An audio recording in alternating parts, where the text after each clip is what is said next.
Subscribe करें हमारे channel side by take को हमेशा नवीन प्रकार के वीडियो के लिए। और आज फिर देखें बीपीएससी टीआरई 3.0 शिक्षक भर्ती परीक्षा 2024 के लिए सामान्य ज्ञान प्रश्नोत्तरी का सेट नंबर 22 फ्रेंड्स। और इसके पूर्व मैंने फिजिक्स, केमिस्ट्री और बायोलॉजी के अनेक वीडियो को आपके सामने प्रस्तुत किया और इसी कड़ी में आज का सर्वथा या नवीन वीडियो प्रस्तुत कर रहा हूँ। क्वेश्चन नंबर 1 है हमारा, निम्न में से कौन सा तत्व लोह चुंबकीय है? तो वह है निकेल। नेक्स्ट क्वेश्चन है, लोहा लोह चुंबकीय होता है? तो लोहा लोह चुंबकीय होता है 770 डिग्री सेंटीग्रेड के नीचे। नेक्स्ट क्वेश्चन है, भारत में सर्वाधिक कच्चा लोहा उत्पादक राज्य कौन सा है? तो वह है छत्तीसगढ़। नेक्स्ट क्वेश्चन नंबर 4 है, किस प्रकार के लोह अयस्क को काला अयस्क भी कहा जाता है? तो वह है मैग्नेटाइट। मैग्नेटाइट को काला अयस्क भी कहा जाता है, जो लोहे का एक प्रमुख अयस्क है। नेक्स्ट क्वेश्चन, किस प्रकार के लोह अयस्क को ब्राउन अयस्क भी कहा जाता है? तो वह है लिमोनाइट। यह भी लोहे का एक प्रमुख अयस्क है जिससे लोहा की प्राप्ति की जाती है। नेक्स्ट क्वेश्चन नंबर 6, निम्नलिखित में से कौन सा लोहा सबसे शुद्ध है? तो वह पिटवा लोहा सबसे शुद्ध है। नेक्स्ट क्वेश्चन नंबर 7, ढलवा लोहा क्या होता है? तो वह भंगुर पदार्थ होता है। नेक्स्ट क्वेश्चन नंबर 8, आघात वर्धनीय ढलवा लोहा तैयार किया जाता है? तो तापानुशीतन प्रक्रिया द्वारा सफ़ेद ढलवा लोहा से आघात वर्धनीय ढलवा लोहा तैयार किया जाता है। तो फ्रेंड्स, पूर्व की तरह मैं आपके सामने बीपीएससी टीआरई 3.0 शिक्षक भर्ती परीक्षा के लिए अनेक प्रकार के प्रश्न लाता रहा हूं और आगे भी लाता रहूँगा और आशा करता हूं कि आप इसे देखेंगे और लाभ उठाएंगे। तो चलिए आगे बढ़ते हैं आज के वीडियो में। क्वेश्चन नंबर 9 हमारा, विद्युत धारा की इकाई है एम्पियर और बिल्कुल ही हाईलाइटेड करके आंसर को आपके सामने दिया गया है जिससे आपको याद करने में आसानी हो। नेक्स्ट क्वेश्चन नंबर 10, दूरदृष्टि दोष को किस रूप में जाना जाता है? तो हाइपरमेट्रोपिया के रूप में दूरदृष्टि को जाना जाता है। और इसके अंतर्गत हमने एक्सप्लेनेशन दे दिया है। दूरदृष्टि दोष को हाइपरमेट्रिया के रूप में जाना जाता है। दूरदृष्टि दोष या हाइपरमेट्रिया एक नेत्र दोष है जिसमें दूर की वस्तुएं स्पष्ट दिखाई देती है परंतु पास की वस्तुएं स्पष्ट नहीं दिखाई देती है। तो आप याद रखेंगे, दूरदृष्टि का मतलब यह नहीं कि दूर की वस्तुएं स्पष्ट दिखाई पड़ती है। तो दूरदृष्टि का मतलब होता है दूर की वस्तुएं तो स्पष्ट दिखाई देती है, ठीक विपरीत परंतु पास की वस्तुएं स्पष्ट नहीं दिखाई देती है। और इस प्रकार की बातें मायोपिया में होगी, नज़दीक दृष्टि दोष में।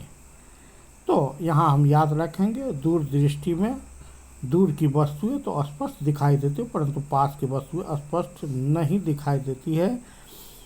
और इससे आपको क्वेश्चन को उलट करके भी पूछा जा सकता है, अर्थात वह नेत्र दृष्टि दोष कौन सा है जिसमें दूर की वस्तुएं तो स्पष्ट दिखाई देती है परंतु पास की वस्तुएं स्पष्ट नहीं दिखाई देती है? तो इसका भी आंसर होगा हाइपरमेट्रोपिया या दूरदृष्टि दोष। और इसका कारण है नेत्र लेंस की फोकस दूरी बहुत अधिक होती है, नेत्र गोलक बहुत छोटा होता है। दूरदृष्टि दोष को उत्तल लेंस द्वारा ठीक किया जा सकता है। आपसे यह भी क्वेश्चन पूछा जाता है कि दूरदृष्टि दोष को किस लेंस के द्वारा ठीक किया जा सकता है या दूरदृष्टि दोष वाले मनुष्य के चश्मे में किस लेंस का प्रयोग किया जाता है? तो उत्तल लेंस का प्रयोग किया जाता है। नेक्स्ट क्वेश्चन, जो कि पूर्व के क्वेश्चन से संबंधित है, क्वेश्चन नंबर 11, दूरदृष्टि दोष हाइपरमेट्रोपिया किसके द्वारा ठीक किया जा सकता है? तो उत्तर स्पष्ट है, उत्तल लेंस के द्वारा। नेक्स्ट क्वेश्चन, निकट दृष्टि दोष को चिकित्सीय भाषा में क्या कहते हैं? तो मायोपिया कहते हैं। और यहाँ मायोपिया में अर्थात निकट दृष्टि दोष में दूर की चीज़ों को स्पष्ट रूप से देखने में परेशानी आती है। दूर की वस्तुएं धुंधली और अस्पष्ट दिखाई देती है, लेकिन पास की वस्तुएं देखने में कोई परेशानी नहीं होती है। और इसके उपचार के लिए अवतल लेंस का प्रयोग किया जाता है। इसका कारण है मायोपिया में नेत्रगोलक आईबॉल का आकार बढ़ जाता है और प्रतिबिंब दृष्टि पटल रेटिना पर बनने के बजाय थोड़ा आगे बनता है। इससे नज़र धुंधली हो जाती है। रेटिना के बारे में हम जानते हैं कि दृष्टि पटल या रेटिना आँख का वह भाग है जहाँ पर वस्तु का वास्तविक किंतु उल्टा प्रतिबिंब बनता है। यह हमारे नेत्र का एक प्रमुख भाग होता है। नेक्स्ट क्वेश्चन है कि मायोपिया की समस्या बहुत बढ़ गई है, जो मोतियाबिंद और ग्लूकोमा होने का खतरा बढ़ जाता है। किससे? तो मायोपिया के दोष से। भारत की 20 से 30% जनसंख्या मायोपिया से पीड़ित है। All India institute of medical sciences Delhi द्वारा किए गए एक अध्ययन के अनुसार भारत में 5 से 15 वर्ष की आयु के 17% बच्चे निकट दृष्टि दोष से पीड़ित हैं। आगे हम बढ़ते हैं फ्रेंड्स। क्वेश्चन नंबर 13, दृष्टि की खराबी निकट दृष्टि दोष को किस नाम से जाना जाता है? तो उपर्युक्त में से कोई नहीं, उपर्युक्त में से एक से अधिक। दृष्टि की खराबी निकट दृष्टि दोष को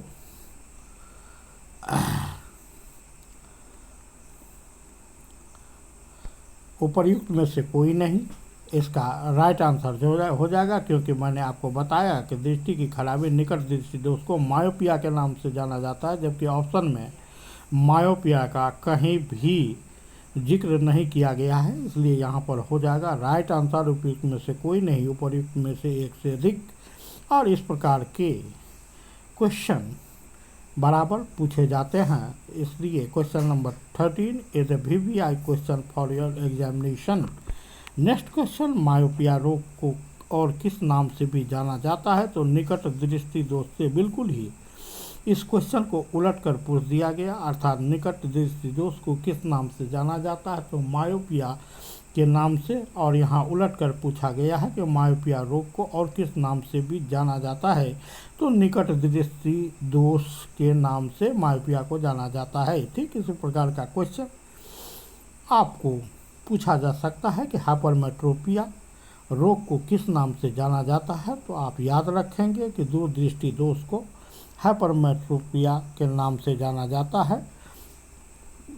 आगे हम बढ़ते हैं। क्वेश्चन नंबर 15, निम्नलिखित में से किस लेंस का उपयोग करके मानव नेत्र के निकट दृष्टि दोष मायोपिया की समस्या को ठीक किया जा सकता है?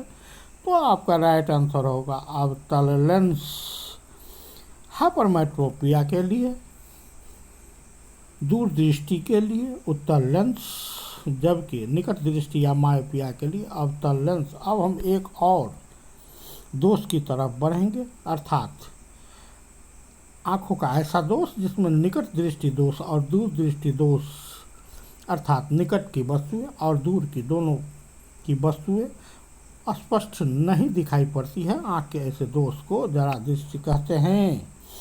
और इसके लिए जिस लेंस का प्रयोग किया जाता है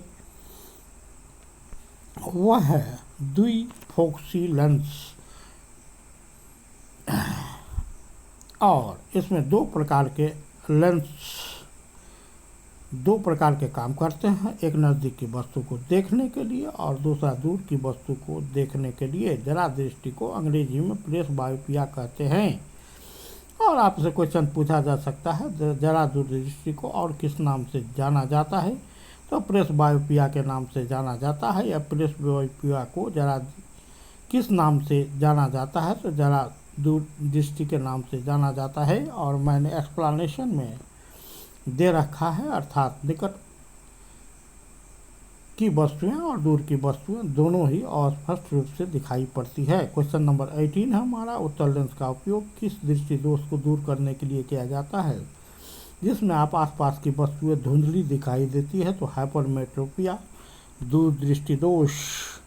यहाँ लेंस को प्रस्तुत करके आपको क्वेश्चन को पूछा गया है, तो आप याद रखेंगे हाइपरमेट्रोपिया, दूरदृष्टि दोष, उत्तल लेंस, मायोपिया, निकट दृष्टि दोष।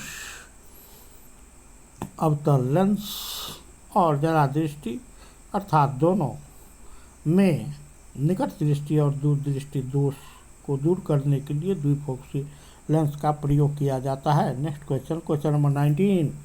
अवतल लेंस का उपयोग दृष्टि दोष को दूर करने के लिए किया जाता है जिसमें दूर की वस्तुएं धुंधली दिखाई देती है, तो वह है मायोपिया, निकट दृष्टि दोष। नेक्स्ट क्वेश्चन है हमारा क्वेश्चन नंबर 20। द्विफोक्सी लेंस का उपयोग किस दृष्टि दोष को दूर करने के लिए किया जाता है जिसमें मनुष्य दूर की वस्तु और नज़दीक की वस्तु को स्पष्ट नहीं देख पाता है, वह है प्रेसबाइपिया, जरा दूर दृष्टि। क्वेश्चन को अलग अलग तरीके से पूछा जाता है, इसलिए मैंने अपने वीडियो में तमाम तरह के क्वेश्चन का समायोजन किया है जिससे आपको न समझने में दिक्कत हो और न ही आंसर करते वक्त किसी प्रकार का कन्फ्यूजन हो। और निश्चित रूप से नीचे एक्सप्लेनेशन को दिया गया है जिसे आप याद करेंगे। नेक्स्ट क्वेश्चन है हमारा क्वेश्चन नंबर 21। लेड प्रकाश उत्सर्जक डायोड के संदर्भ में कौन सा कथन गलत है, तो लेड में पारा प्रयुक्त होता है जो मनुष्य के लिए हानिकारक है, यह कथन गलत है। Next question number 22। सौर भट्ठी में प्रयुक्त होता है क्या, तो अवतल दर्पण। आगे हम बढ़ते हैं फ्रेंड्स। Question number 23।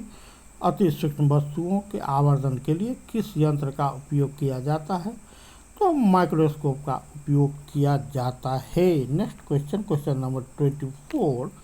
माइक्रोस्कोप का उपयोग निम्नलिखित में से किसके अध्ययन के लिए किया जाता है, सूक्ष्म और पास की वस्तुओं को देखने के लिए माइक्रोस्कोप का भी अध्ययन किया जाता है। और इस वीडियो का लास्ट क्वेश्चन है क्वेश्चन नंबर 25। अल्ट्रासोनिक तरंगे 20 kg हर्ट्ज से ज़्यादा आवृत्ति की ध्वनि तरंगे हैं। और इसी के साथ हम आज के वीडियो को समाप्त कर रहे हैं। नेक्स्ट कल शेष क्वेश्चन को अगले वीडियो में मैं प्रस्तुत करूंगा। Thanks for watching. Good night.